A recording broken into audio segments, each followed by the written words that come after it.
Hello, in this video, we will learn what are 2D arrays. We have already learned that a single dimensional array is collection of values of fixed size for same data type referred by a single name and stored at contiguous memory location.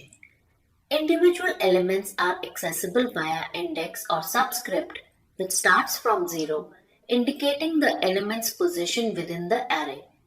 If you are not familiar with 1D array, you can go through my video on one-dimensional arrays. So what do we do when we have table of values like board games, theater seats, image patterns, speech patterns, etc.? We use 2D arrays. 2D arrays can be defined as array of arrays. It is organized as a matrix which can be represented as collection of rows and columns. When specifying an array, we specify the row size first and then column. So how do we declare 2D arrays? We know when we want to declare a single variable in Java, we give the data type such as int followed by variable name. When we create a one-dimensional array, we put square brackets either before or after the variable name. For two-dimensional arrays, we put a pair of square brackets either before or after the variable name. You can also put one on either side. It would compile, but it is not recommended. All of these are valid declaration of 2D array. Note some invalid ones too. You do not include size of the array in the declaration, so these would be wrong. Now this just declares the variable as 2D array. We still have not instantiated it. There are two ways. One way is to use the new keyword followed by the array type and specifying the number of rows and columns in bracket. As array is an object, it will automatically initialize all values of array to its default value of int, which is 0.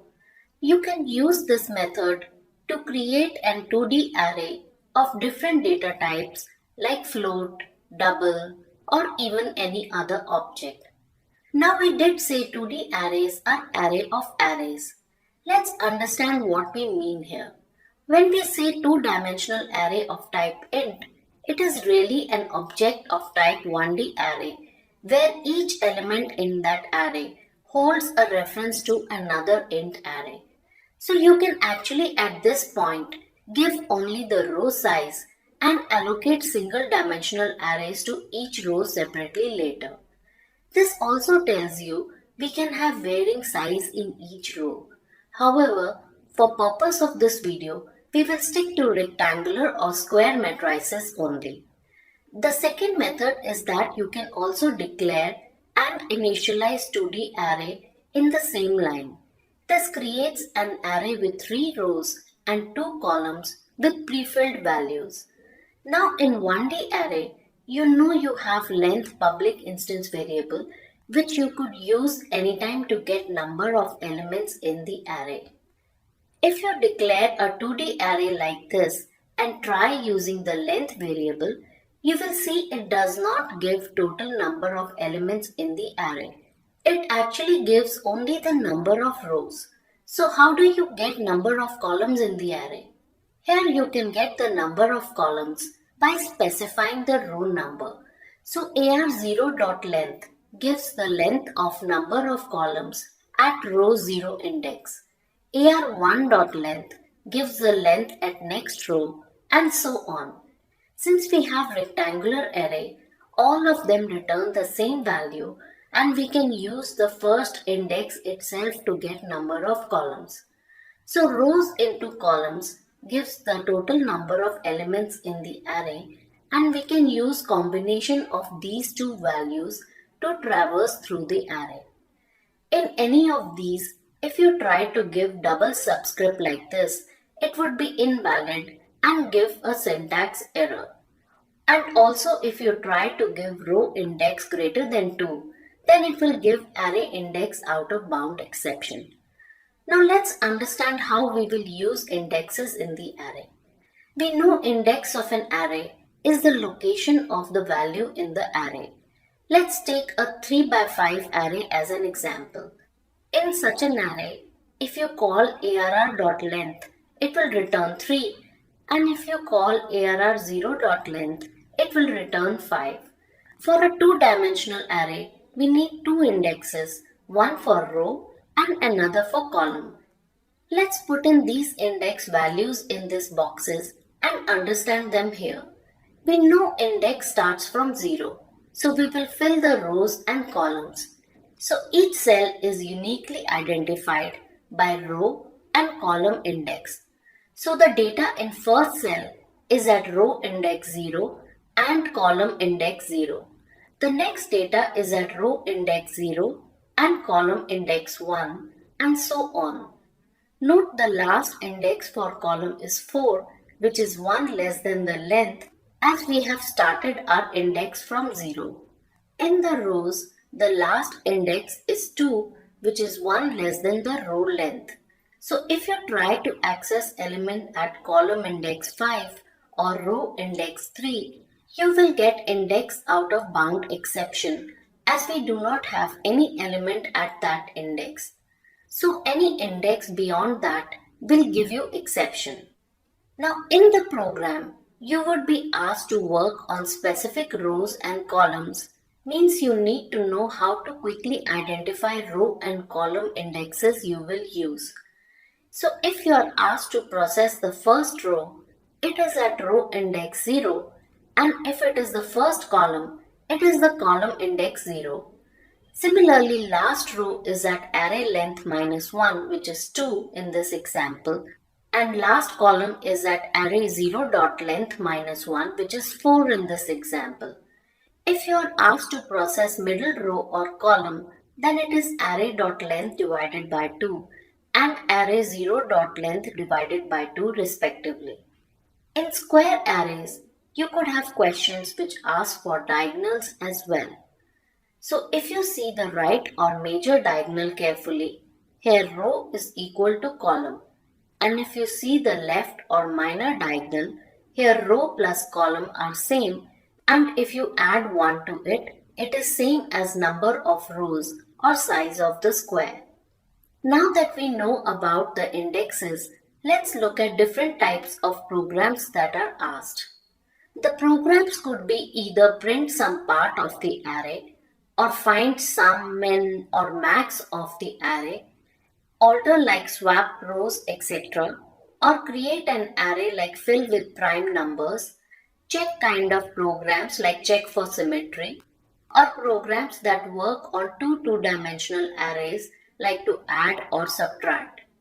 We are going to first cover different print questions in this video. Let's take this array as an example. For printing an array, we need to do traversal of the array. Since we have rows and columns, we are going to use nested for loops here, one to manage the rows and second to manage the columns. We first write an outer loop which manages the rows, so it will run from row index from 0 to less than row length. Then inside it, we will run another for loop which will run from column index 0 to less than column length. To note that in both we have used less than, as we know the last index is 1 less than the length of row or column. Now this is your basic loop which you will use for all processing as per the question. Suppose the question is to print the array. Here all you have to do is to add system.out.println array with row and column index. In the print statement, note whenever we reference index in array, row comes first and then column. Let's see how it works step by step. First, the outer loop will have row set as 0 and it will step inside the inner loop. Inner loop will start from 0 and print element at index row 0 and column 0. Then column will increment by 1 and it will print element at index of row 0 and column 1. Then it will come out of the inner loop and outer loop will increment by 1. It will again enter the inner loop where column will get initialized to 0. So now it will print element at index row 1 and column 0. It will again increment and print complete row and then go to the next row and complete the process. So this loop traverses the array row by row. You can also make it traverse column by column by just swapping the two for loops. Note there is no change in row and column position in print statement. Array index always requires row first and then column. If you run this, it will print column 0 first and then column 1. We will get it back to row-wise processing for now. But these programs have one issue. If you see the output, it is printing every element in straight line. How do we make it print like a matrix in a rectangular form? Can I just change the println statement to print and maybe put some space in between? Now what happens is that array is printed in one row. What we want is that after one complete row is printed and before moving to next row, we should go to next line to print. So what we will do is that after the inner loop is completed and before returning to loop for the next row, we will add an empty println statement. This will ensure that before we go to next row, we move to next line to print. If you see the output now, it is shown as a matrix. Now what if the program is to print only elements in the first and last row? You have learned first row means row index is equal to 0 and last row means row index is equal to array length minus 1. So we will just add a if statement before the print statement to print only if row is 0 or array length minus 1. This will print only first and last row. Similarly, you can pick any specific rows or columns by just changing the if condition. Now what if we had a square and the program is to print the border elements of the square? We learned earlier the condition for first and last row and column respectively. So this time in our if condition, we add first and last column too. But now when you run it, you will see the output is distorted. To retain the shape of the matrix, what we need to do is print space where we are not printing any element. So what we will do is put a else in our code to print space for all elements which we are not printing. This will help us to retain the shape of the array. Now the program could be to print only diagonal elements. We know major diagonal is where row is equal to column and minor diagonal is where row plus column is equal to array length minus 1. So we change our if condition to this and else is already printing space. This will print the diagonal as a cross. Now the program could be to print all elements below the major diagonal.